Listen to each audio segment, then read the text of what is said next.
This week on Eye on the Clouds.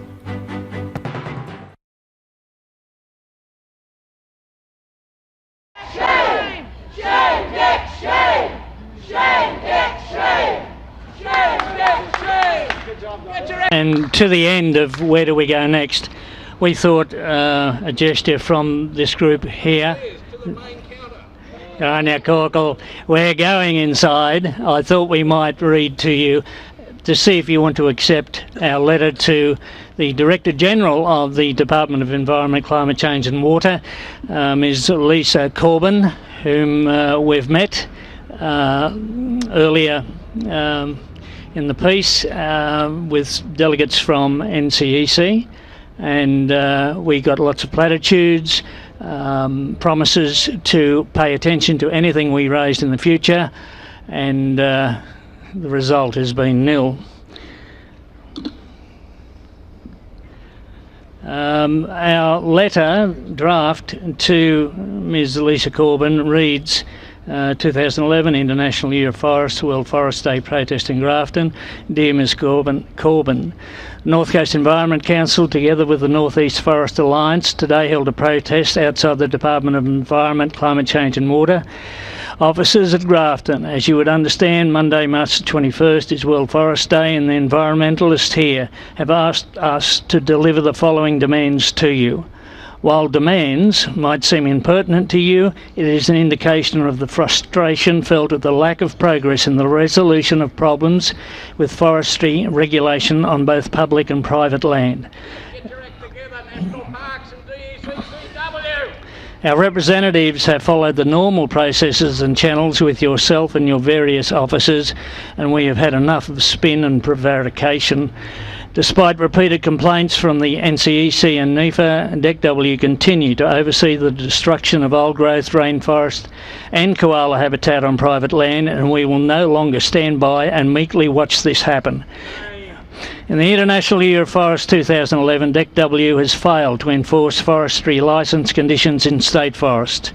This has resulted in the illegal logging of old-growth rainforest, EECs, stream banks and critical habitat for endangered species. Your department is charged with the care of wildlife and the protection of threatened species, though instead of fulfilling your responsibilities, you are overseeing the destruction of irreplaceable environments, that is, old-growth EECs and the extinction of our most vulnerable species. On private native forestry, the demands are that DECW trigger an immediate investigation by the New South Wales Auditor-General into the maladministration of logging approvals over the last 3 years by the PNF unit of DECW. Remove biocertification for private native forestry as the code of practice has failed to protect the high conservation values of forests, including most threatened species habitat. Return to the requirements of the 7-part test before granting PVPs for logging. Require independent pre-logging surveys to determine site-specific requirements for threatened species. Cease all logging in core koala habitat. Revoke all old-growth reassessments which have recently released over 8,000 hectares from protection through incorrect declassification. Make all PNF property vegetation plans available to the public on a website. What an idea. Ban all logging in endangered ecological communities. How radical is that? In order to better protect threatened species and water quality during logging on public lands, DECW must clarify, improve and monitor licence conditions, audit at least 10% of plans and operations, ensure that foresters tasked with undertaking pre-logging assessments are adequately trained and mark all required trees and exclusion zones before logging starts, not after we find it. Ensure the Bell Miner associated dieback areas are identified and rehabilitated. Ensure that all stream banks are duly and adequately identified and protected. Fine Forests New South Wales for each breach, rather than counting multiple breaches of a licence condition as a single breach. Require the protection of equivalent compensatory habitat and trees for each area and tree illegally logged. require the rehabilitation of all areas illegally logged, and make all relevant documents publicly available on the internet. If there is no real attempt to stop the illegal and damaging activities condoned and perpetuated by your officers, our demands will be brought to the attention of Ms Catherine Cusack, Coalition Shadow Minister for Climate Change and Environmental Sustainability, as she will likely be responsible for this section of government after the state election next weekend. And it's signed by myself as Secretary of NCEC and by Dylan Pugh for NEFA. Are there any...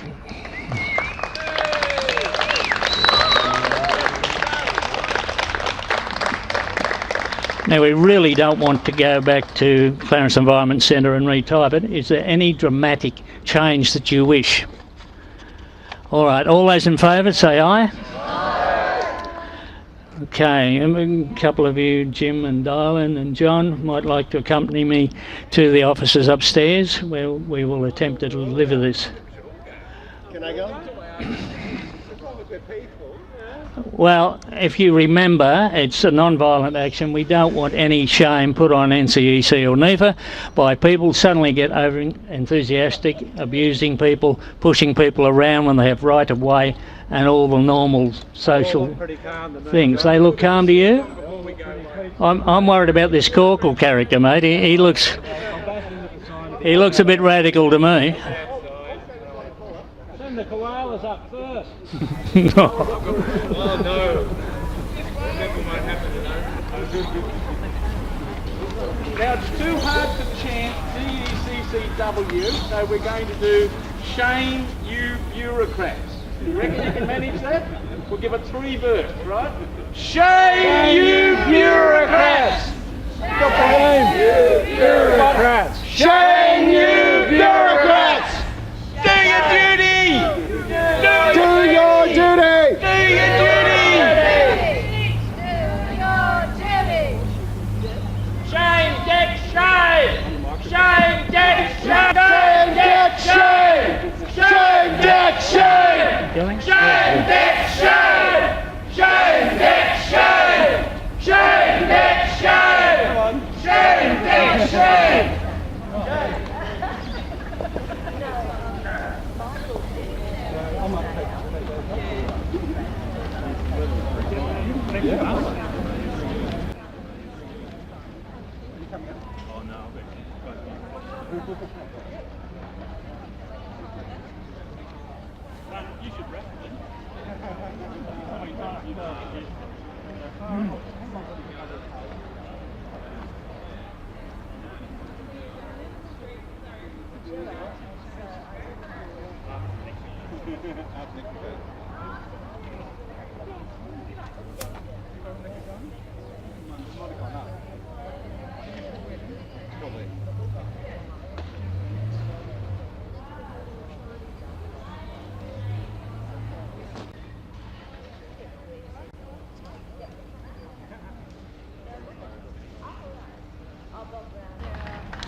Should have got booted out. 2 non-violent.